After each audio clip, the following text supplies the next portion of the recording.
لله نحمده ونستعينه ونستغفره ونعوذ بالله من شرور أنفسنا وسيئات أعمالنا من يهده الله فلا مضل له ومن يضلل فلا هادي له وأشهد أن لا إله إلا الله وحده لا شريك له وأشهد أن محمدا عبده ورسوله وصفيه وخليله وخيرته من خلقه صلى الله وسلم وبارك وأنعم عليه وعلى آله وأصحابه أجمعين أما بعد يا كوباين الله hudubar mu ta yau a wannan masallaci na Abu Huraira Juma'a 12 ga watan Jumadal Ula shekara ta 1443 wanda ya zo daidai da 17 ga watan Disamba shekara ta 2021 ta yi magana ne akan me zai kawo zaman lafiya a Najeriya. Ya ku yan wa musulmi, yana da kyau mu sani cewa dukka a cikin ni'imomin Allah babu wanda ya kai ga ni'imar zaman lafiya. Mayan ni'imomi guda hudu ne su ne Allah ta'ala ya faɗa cikin suratu Taha, inna laka alla tajua fiha wala ta'ara wa annaka la tazma'u fiha wala tadha. Ni'imar abinci, ni'imar ruwa, ni'imar iskan shaka, ni'imar wurin kwanciya.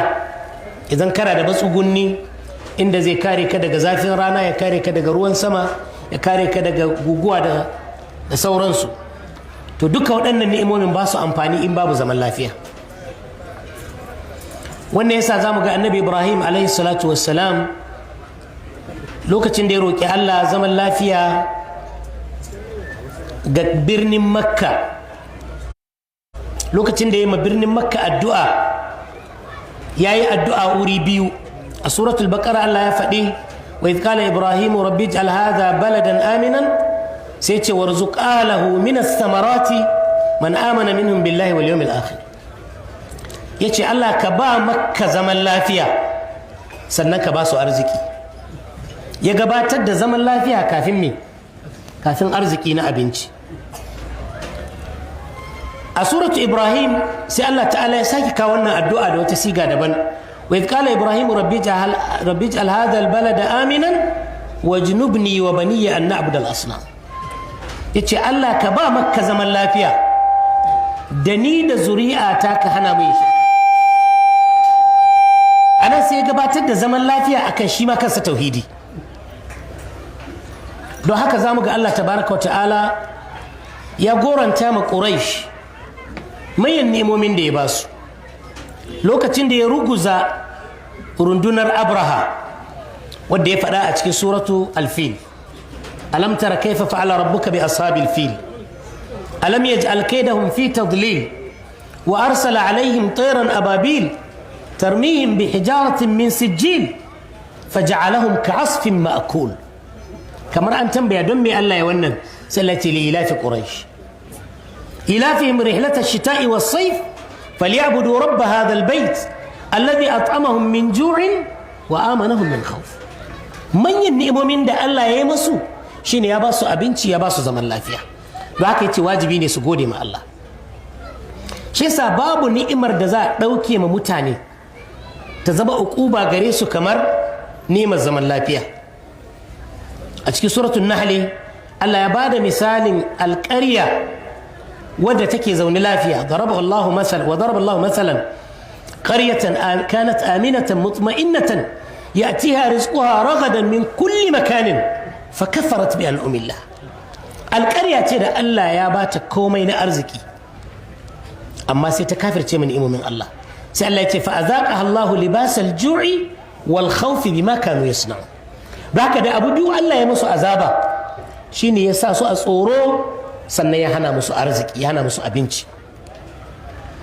Annabi sallallahu alaihi wasallam a hadisin da Imam Tirmidhi ya ruwaito da Imam Bukhari cikin littafin sa Al-Adab al-Mufrad, Annabi sallallahu alaihi wasallam cewa man asbaha minkum aminan fi sirbihi, duk wanda ya waye gari a cikin ku yana zaman lafiya a garinsa, mu'afan fi badanihi, a jikinsa yana da lafiya, lahu qutu yawmihi, yana da abincin da zai ci a yau, fa ka'annama hizat lahu ad-dunya bi hadhafiriha, kai ka ce duk an tara mulkin duniya da daɗin duniya an haɗa masa. Saboda haka babu ni'imar da ta kai a baka lafiya a haɗa maka da mi da zaman lafiya. Shi yasa za ga iyayenmu mai martaba sarki musulmi Abubakar kafin cikawarsa da iyayenmu duk in za su yi addu'a Allah ka ba mu lafiya da zaman lafiya. Duk wanda aka rasa a cikinsu to uquba ta samu. Annabi sallallahu alaihi wasallam yana cewa ni'matani maghbunun fihi ma kathirun minan nas. Ni'imomi biyu da yawa ana ƙaruwar mutane gare su, as-sihhatu wal faragh, da lafiya da lokaci. To wanne ne yake amfani a cikin su in babu zaman lafiya? In muka lura addini kansa bai tsayuwa in babu zaman lafiya. Sallah da muke yi in ba a zaune lafiya sai ta yi wuya. An san wannan a wuraren da aka fitintinu, lokacin da ba a yi fitowa sallah masallaci da asuba. Na je Maiduguri lokacin da an yi magariba ake shigewa isha'i ba mai yin ta a masallaci. da shi Allah ke cewa laula daf'ullahi an-nas ba'dahum bi ba'd lahuddimat sawami'u wa bi'un wa salawatun wa masajidu yuzkaru fiha ismullahi kaseera. Ba don Allah na kawo tsaro da waɗanda za su kare tsaro ba da sallah ma ba za ta yi, ibada ba za ta yi. Haka kasuwanci in babu tsaro ba zai yi ba, haka aikin gwamnati in babu tsaro ba zai yi ba. Noma yanzu haka muna da wurare a ƙasar nan inda ba a noma saboda babu tsaro. Makarantu da asibitota duk in babu tsaro ba za su tsaya ba.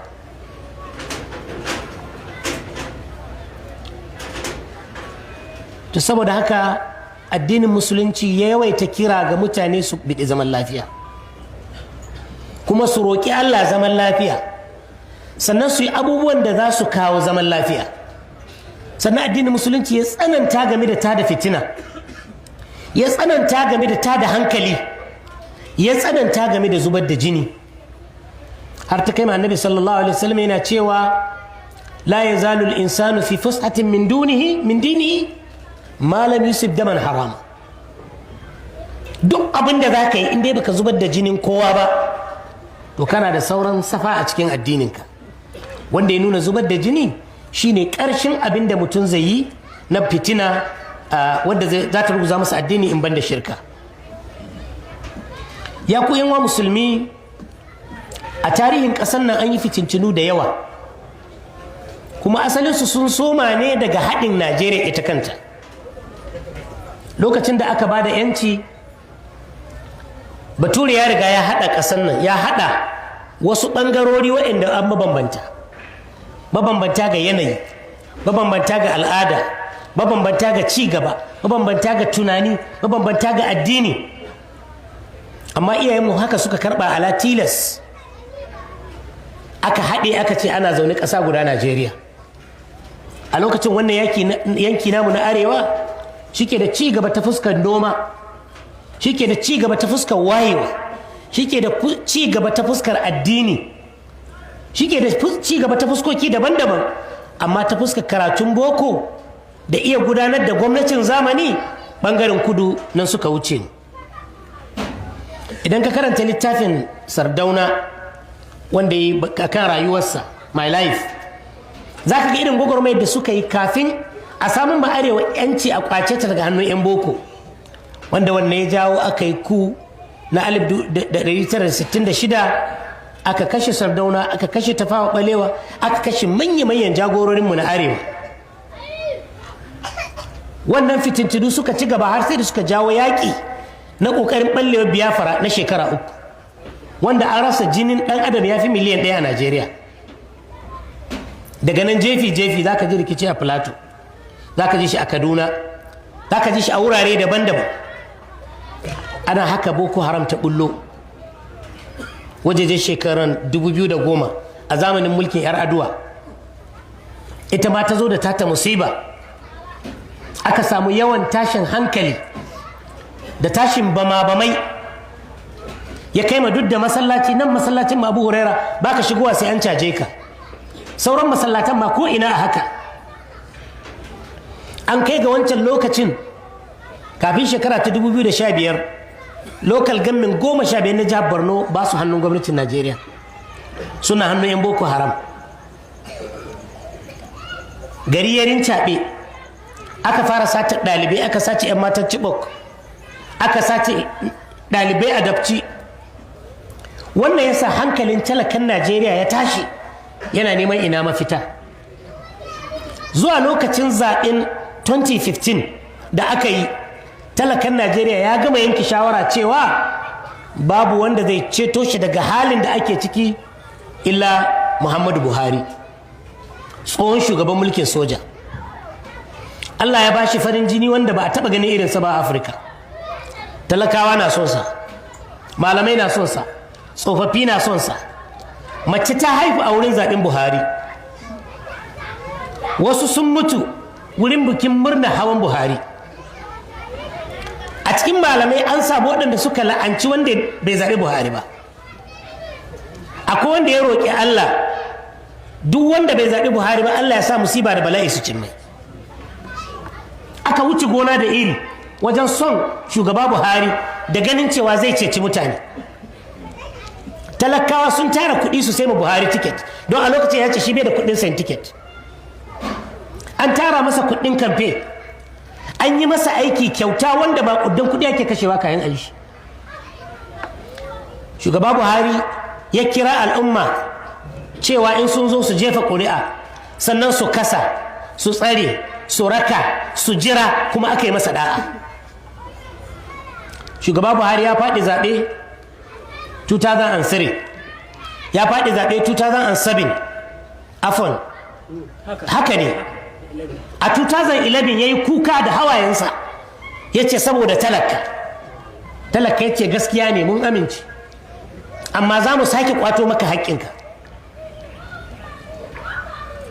Ya ce ba talaka ku kwantar da hankalinku, idan da riga na hau babu matsala ta ƙare, darajar naira za ta ɗagu, farashin kayayyaki zai sauka. Duk waɗannan abubuwan da aka yi alƙawari ƙarshe aka san su ne ya faru. Da yawa masu to ai malaman ko ne kuka kawo mana shi. Babu shakka akwai malaman da suka yi Buhari kamfe su ma da yawa, musamman a 2015, amma ba malamai suka tsaye da Buhari ɗan takara ba. Wa ya tsaye da Buhari ɗan takarar jam'iyya? 'Yan siyasa suka tsaye da Buhari, na aka tsaye da Jonathan a can. To wani mai lafiyayyen hankali ne ga wannan lokaci da halin da ake ciki ƙarƙashin mulkin Jonathan har ya kuma zai ce ba za a yi ma Buhari kamfe a wancan lokaci ba? Don haka lallai malamai da yawa su yi ma Buhari kamfe, 'yan siyasa da yawa su yi ma Buhari kamfe, tsofaffi a gidajen su yi ma Buhari kamfe. Kai na san tsohuwar da tana kwance ta san ma shekara 100 take cewa ubangiji kakka karɓi raina sai na ji cewa Buhari ya ci zaɓe. Farin jini ne Allah ya jefa masa a cikin kowa da kowa, da kyakkyawan zaton cewa ya isa ya ceci Najeriya. Lokacin da Buhari ya hau a shekarun farko, babu shakka an yi ƙoƙari an magance wasu matsaloli, musamman matsalar tashin babai, kuma ta zama tarihi. Muna fata har abada in Allah ya so. Sannan ya kwato local governments da suke hannun 'yan Boko Haram a jihar Borno, ya samar da zaman lafiya a wannan yanki na arewa maso gabas. Sannan ya yi ƙoƙari ya magance wata matsala da ke addabar talaka a irin wannan lokaci da muke ciki, watan Disamba, ita ce matsalar man fetur, inda mutum zai sa mota layi ya kwana 3 cikin layi yana zaune cikin mota. Ita ma da matsala an magance ta. 'Yan arewa sun yi ma Buhari kowane irin gata tsakani da Allah. Ƙuri'un da muka bashi kaɗai ya rage a ce sun kai 100%, amma a kudu raba kafa aka yi. Kudu babu inda aka bashi ƙuri'a 80 cikin 100. Akwai wuraren da ko 10 cikin 100 ga hakikani bai samu ba. Amma ƙarshe dai Allah bai bashi ikon yin adalci tsakanin kudu da arewa ba, ko da wajen magana. Misali, duk abin da ya faru a kudu na damuwa, da shugaban ƙasa da mashawartansa nan take za su yi su yi alhini, su nuna ɓacin rai. Amma idan ya faru a arewa sai ka ji su shiru, sai an yi ta surutu, sannan daga baya fito a ce wani abu. A nan Sokoto 28 ga watan Disamba 2018, Allah ya karɓi ran tsohon shugaban ƙasa Shehu Shagari, zaɓaɓɓen shugaban ƙasa na farko, executive president na farko a jamhuriya ta biyu. a wannan ranar wanda bai sallah shugaban ƙasa ya aiko ya wakilce shi wurin sallar jana'izar Shehu Shagari a nan Sokoto. Shi kuma ya tahi jana'izar mata Abiola, in ce bukin jana'iza ba sallar jana'iza ba, bukin jana'izar mata Abiola a Lagos. Wannan shi ne abin da ya sake faruwa a satin nan lokacin da 'yan ta'adda suka ƙone 'yan uwanmu 42 bisa ga rahoton BBC, suka ƙone su ƙurmus a cikin mota a ƙauyen gidan bawa da ke Isa local government a wannan jiha ranar Laraba waccan ta sama. Amma Alhamis kashi gari da girma shugaban ƙasa ya shilla zuwa Lagos ya halarci ƙaddamar da littafin BC a Kande, wani ɗan siyasar APC kuma tsohon gwamnan Ondo, wanda abin da shugaban ƙasa bai sani ba a cikin littafin ya zage shi, ya zarge shi da saba alkawari da yaudarar Bola Tinubu. Jiya ma na ga Chief Ayo Adebanjo shi ma ya fito ya yi rejoinder, ya kira taron 'yan jarida, ya yi press release akan cewa shi ma ya yi masa ƙarya a cikin littafin. Bai zo na ya jajanta mana ba, can inda ya je ɗin kuma bai yi daraja ba. A can ɗin sai da ya ta'aziyar wani yaro ɗan sakandare wanda aka kashe, ya ba su tabbacin cewa jininsa ba zai tafi a banza ba. To bayan surutai sun fara yawa a social media, muryar talaka, sannan sai ta da wata tawaga ta shugabannin tsaro su zo mana ta'aziyya. Mu ba mu kai matsayi a zo mana ta'aziyyar ba. Sha'anin tsaro yana ta ƙara lalacewa a ƙasar nan. Sati uku da suka wuce da kwana biyu aka kashe ɗan takarar gwamnan APC na Zamfara a hanyar Abuja, a daidai inda aka tare sarkin Fulanin Bungudu ba da daɗewa ba, aka yi garkuwa da shi kwana 33. Bayan kashe wannan ɗan takara an jera kwanaki 4 ko 3 ana tare mutane a daidai wannan wurin, kamar yadda kafafen watsa labarai suka ruwaito. An kama mutane da yawa wannan ranar. 'Yarmu Aisha Sani Marado yau ɗin nan Allah ya sa ta samu 'yanci bayan kwana 24. Yau ɗin nan aka sake ta bayan an kai kuɗi har sau 2. A wannan Larabar ta shekaran jiya an kashe kwamishinan Science and Technology na jihar shugaban ƙasa Buhari Katsina. A jiya an kashe, ko shekaran jiya kenan, an kashe Honorable Rilwanu Gadagau, ɗan majalisa mai wakiltar Giwa ta Yamma a majalisar dokoki ta jihar Kaduna. Abin yana tahiya kuma ba san inda zai tsaya ba. Shugaban ƙasa Buhari ya samu kamfe da sunan addini, an hau mimbarori da yawa an yi masa kamfe, amma da hawansa abin da ya bismillah da shi shine cire tallafin gwamnati kan aikin hajji da soke kujerar amirul hajji. Ko mun so mu faɗa ko ba mu so ba, dole ne mu faɗa saboda gaskiyar kenan, kuma dole tana damun mu. Talaka lokacin da ya zaɓi Buhari ya ɗauka cewa daga ran da aka rantsar da shi za a ba shi ɗan ƙanƙanin lokaci an gama da matsalar wutar lantarki. Ma'aikacin gwamnati ya ɗauka ba a koma yajin aiki don kowane ma'aikaci zai samu haƙƙinsa. An ɗauka ta maganar cin hanci ta wuce, maganar talauci ta wuce, lalacewar tituna ta wuce, sha'anin noma an gama gyara, harkar ilimi da kiwon lafiya za su gyaru. An ɗauka cewa shugaban ƙasa zai zama mai zuhudu, ba ɗauka zai ƙasaitaccen buki irin wanda 'yan duniya suke yi idan zai aurar da ɗansa ko makamancin wannan ba. Babu shakka talaka ya so shugaban ƙasa Buhari har a zuciyarsa. Ni ina cikin wanda suka so shi har a zuciya, ba dai da so shi ne ba, don musulmi ne kuma shugabana ne, kuma ko yau ko sallar da dai yi kafin in zo masallacin nan sai da ne wasu addu'a alheri a cikin sujuda. Muna son shi kuma mun gode muna son shi. Babu kamar sadda ya rashin lafiya ya kwanta asibiti ƙasar waje. Ina zaton kila ba a taɓa ruwan addu'a a tarihin ɗan adam irin wadda aka yi Buhari lokacin da ya rashin lafiya ba. Ƙarya nake ko gaskiya ne jama'a? Mun ɗauka cewa abin da ya faru ga 'yar aduwa shi zai kuma faruwa gare shi. Allah ya ji kukanmu ya karɓi addu'anmu ya ƙara masa tsawon rai. Kurakurai su yi ta faruwa ga gwamnatinsa, talaka na ba shi uzuri, talaka na kare shi. Lokacin da ya fara ƙarin kuɗin mai, ma'aikatan ƙwadago sun yaje aiki ba su samu goyon bayan talaka ba. Saboda me? Saboda har yanzu talaka na ba shugaba Buhari uzuri. amma gwamnatin ta taka kurakurai masu yawa. Kuskure na farko shine rashin zaɓi masu gyara. Mun ce canji, muna son gyara, amma ba mu ga masu canji kusa da shugaban ƙasa ba. Ba mu ga masu canji, masu neman gyara sun cika kabinet ɗin shi ba. Bai kusanto da masu ba da shawara ta gari ba. Bai saurari muryoyin masu son gyara, 'yan jarida, 'yan siyasa, sarakuna, malamai masu faɗi ga yadda ya kamata a yi, bai saurare su ba. Sannan bai taɓa canza salon tafiya ba. In ka riga ka shiga gwamnatin Buhari, ka shiga sai ƙarshen rayuwarka, illa ma sha Allah, sai nadiran. Saboda haka ana tafka taɓargaza iri-iri kuma ba abin da ake yi. In ka riga ka shiga kenan. Sannan bai jeranta muhimman abubuwa ba. Yanzu misali, maƙudan kuɗaɗen da aka ciyo bashi, aka ce ana raba mu bayan Allah 5,500, wanda irin tasiri suka yi a Najeriya. Yanzu duk taron masallacin nan, ina ce don girman Allah, duk wanda ya sai ya samu wanda 5,000 daga hannu, zan gani mutum nawa za a samu. Don Allah wanda ya sai an shi 5,000 ne daga hannu. A'a, ga mutum ɗaya nan mun samu, mutum ɗaya, biyu.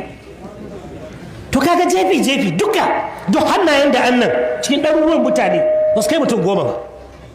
Shin kuɗaɗen nan don Allah da wutar lantarki aka samar da su, makaneza ba zai samu da aiki ba, mai walda ba zai samu da aiki ba, mai kahinta mai yankan katako ba zai samu ba, mai niƙa ba zai samu ba, mace mai kankara a cikin gida ba za ta samu ba. Aminci ma za a samu haske wanda zai hana a samu tashin hankali. So an zuba kuɗaɗe ga wuraren da babu bukata, ko kuma bukata ba ta da tasiri. An bar wuraren da suke da bukata mai ƙarfi. Kamar yadda na faɗa kwanakin baya, likitocin Najeriya gaba ɗaya suna yajin aiki akan biliyan 4. A lokacin ake sanar da za a raba biliyan wajen 57 ga talakawa. A ba likitocin nan biliyan 4 su tsare rayukan bayan Allah talaka, suwa suke wa aiki. So shi ake ce missing priorities. Baka jeranta mi'ar da muhimmanci sannan wani ba. Sannan abin da na faɗi na rashin adalci tsakanin kudu da arewa, ba mu jin wannan gwamnati da mu muka yi ruwa muka yi tsaki ta zo, ba mu jin gwamnati nan ta ne mana adalci. Abin da ya shafe mu bai damunta. Sannan babu cika alƙawura, babu hukunta masu laifi. Yanzu mutane nawa aka kamo aka gwada mana su ga YouTube cewa ga su 'yan ta'adda ne, sun yi confessing, sun kashe mutum kaza, su yi kaza, mutum nawa aka hukunta a cikinsu. Babu doka da oda wanda ya sa kwarjinin gwamnati ya ragu. Mu duba general na soja fa aka kashe a Duradu a Jos, aka bi kadi har aka gano inda gawarsa take, aka ɗauko shi cikin tafkin ruwa, aka fidda motoci har da bas wanda aka kashe mutane. Mutum nawa kaji an hukunta. Saboda haka kwarjinin gwamnatin babu shi. Abu mahi girma shine babu koma ma Allah. Baka taɓa jin wannan gwamnati ta ba addu'a muhimmanci ba. Baka taɓa jin wannan gwamnati ta ce jama'a mu roƙi Allah ba.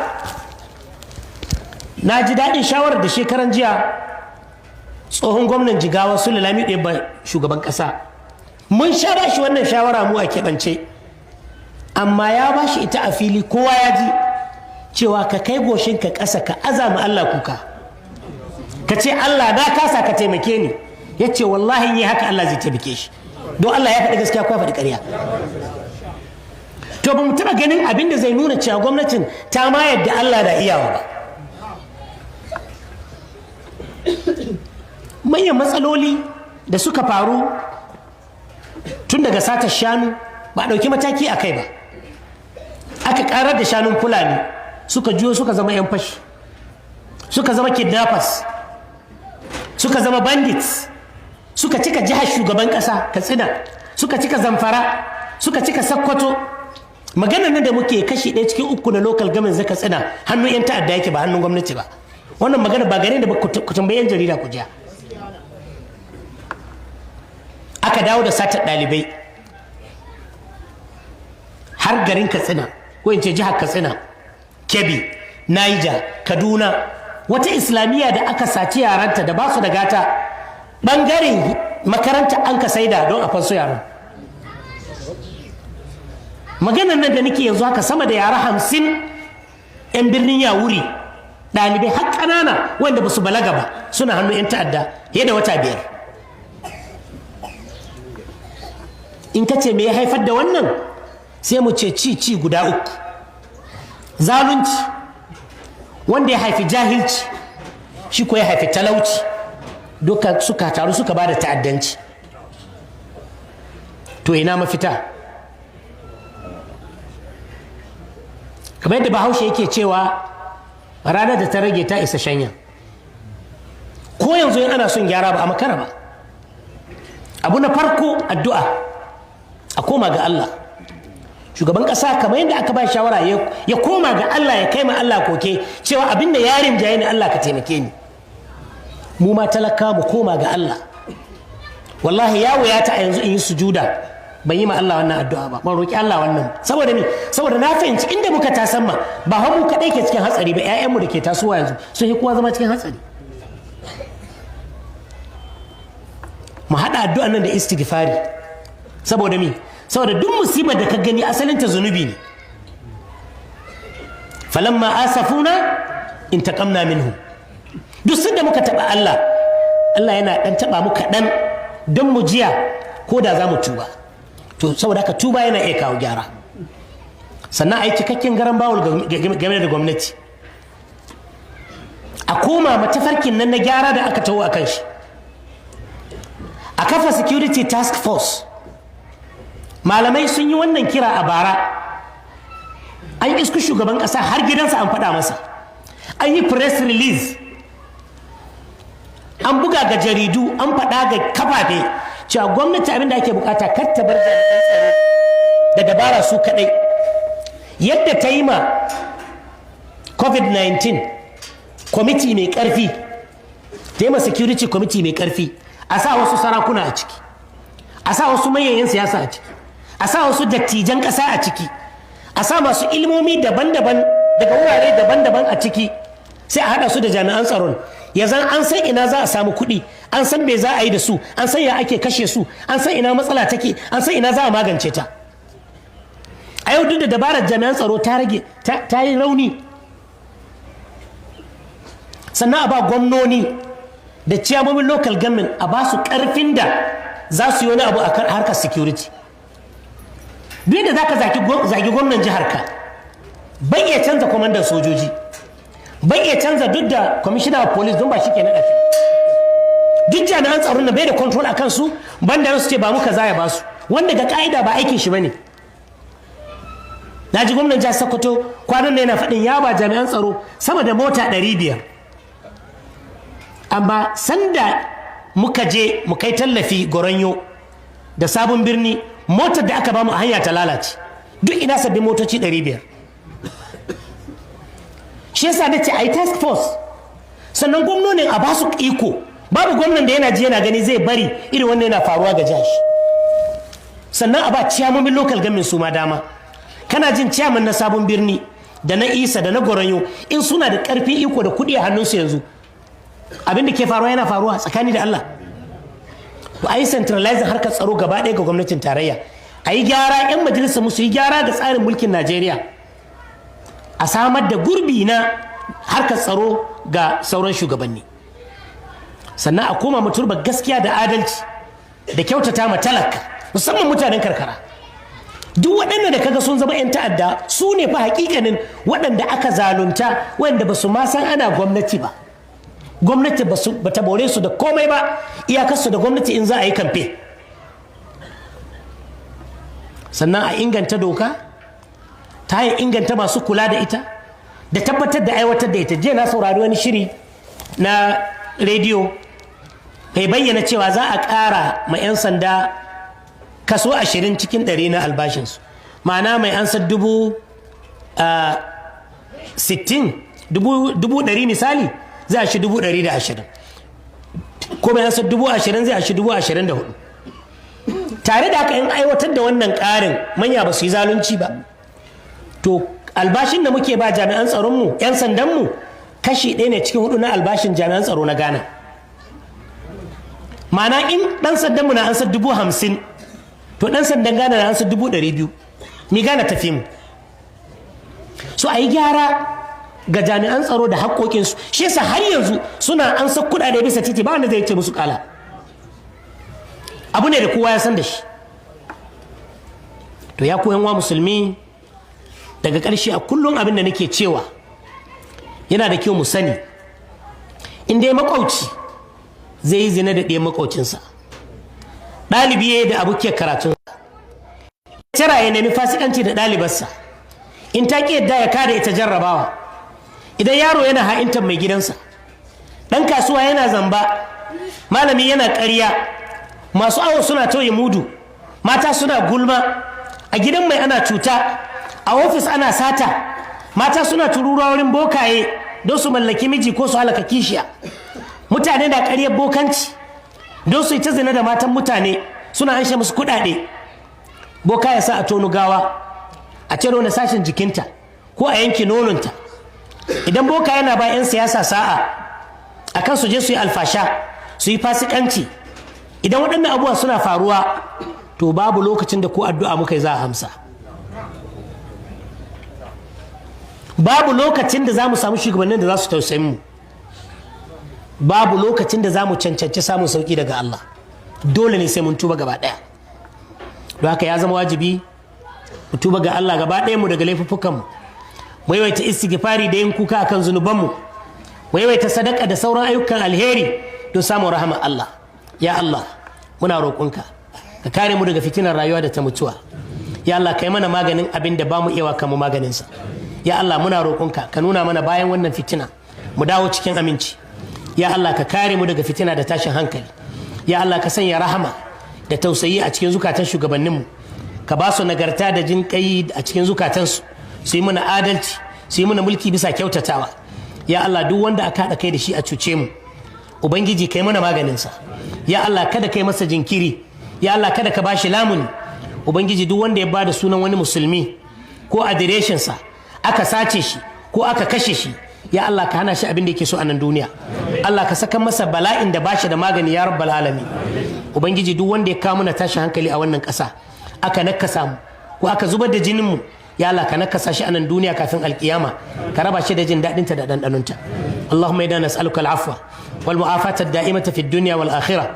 Allahumma ihfazna bil islam qa'imin wa qa'idin wa raqidin wa la tushbit bina al-a'da'a wala al-hasidin واجعل عاقبة كل قضاء قضيته لنا خيرا.